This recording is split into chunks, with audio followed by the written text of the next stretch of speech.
Welcome to What the Tech, the show that cuts right through the corporate hype. Today, we're digging into a digital crime scene, why an entire decade of your photos might be gone forever. And let's get one thing straight right up front. This isn't some bittersweet trip down memory lane. We are here to investigate what happened to the visual record of an entire generation. Because, this wasn't some quirky little accident from the early days of the internet. It was a failure by design. So let's talk about the story everyone wants to believe. You know, the convenient myth that we were all just naive back then. Digital cameras were brand new. The internet was this chaotic Wild West. And hey, nobody really knew what they were doing. It's a simple story, and it lets everybody off the hook. I mean, the reality was a complete technological whirlwind. Just think about it.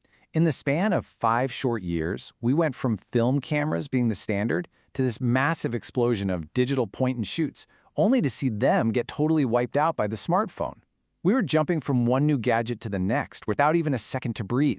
And this right here is the absolute key. We were all snapping away, taking thousands of pictures, thinking we were building this huge permanent archive of our lives. But where did those photos actually live?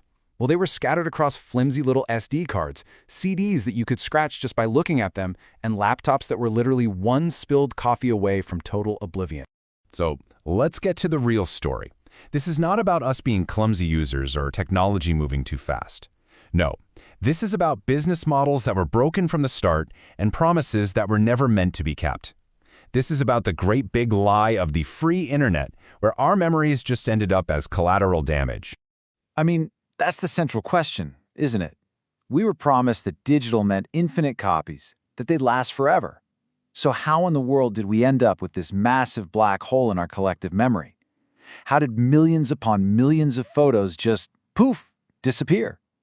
Well, the official excuse is super convenient. It goes something like this. Oh, we were all just so excited by the new tech. The companies just couldn't keep up. It was all just one big innocent mistake. Oops. Yeah, no, that is way too soft. This was not an accident. It was the completely predictable outcome of a system built on short-term profits and, frankly, terrible incentives. The companies knew exactly what they were doing when they made promises they had no intention of keeping.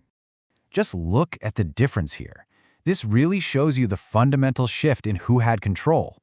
A physical photo in a shoebox, that's yours. Sure, a fire could destroy it, but a corporate merger couldn't. With digital, we handed over control of our own memories to businesses whose main goal was making a buck, not preserving history. And that brings us right to the companies themselves. Because this wasn't some vague problem with the system. Nope.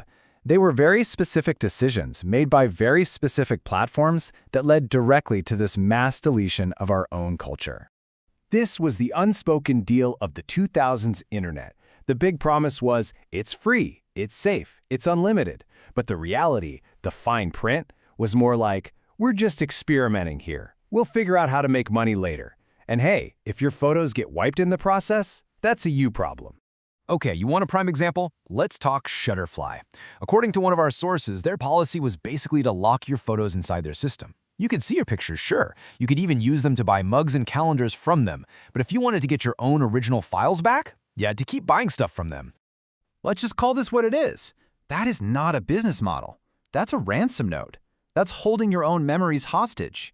It turns a photo storage service into a protection racket for your life story. And then, of course, there's the legendary case of MySpace. In 2019, they just casually announced that, whoops, they lost 12 years of user data. A server migration accident. Every photo, every video, every song uploaded before 2016, just gone. It's the perfect example of what happens when your data is treated like disposable trash instead of an irreplaceable cultural artifact. You know, if you appreciate this kind of analysis that cuts right through the corporate excuses, do us a huge favor. Hit that like button and subscribe to What the Tech. And we really want to hear from you, so jump into the comments and tell us if you lost any photos from this era. Now, you might be sitting there thinking, okay, that's all ancient history.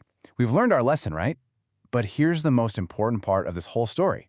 The exact same patterns are repeating themselves right now, just with newer, shinier apps. Seriously, think about it.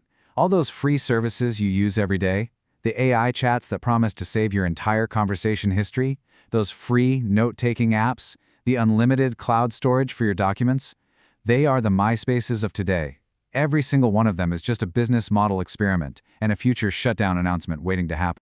So, if we just can't trust these companies, what's the answer? How do we actually stop ourselves from falling into the next digital black hole? Well, the experts have a very clear, even if it's a little demanding, solution. It's called the 3-2-1 rule. It's simple. You need to have 3 total copies of any file that you care about. Those copies need to be on 2 different types of media. So, for example, one in the cloud and one on a physical hard drive you own. And crucially, you have to keep one of those copies completely off-site, like at your parents' house. It's the only way to actually own and control your own data. And let's end on this thought. The very fact that a complicated rule like 3-2-1 even needs to exist, well, that's the ultimate proof of the problem. When using technology the normal way, the way it's marketed to you, pretty much guarantees you're going to lose everything unless you start acting like your own personal IT department, that's not user error. That is a fundamental, systemic design failure.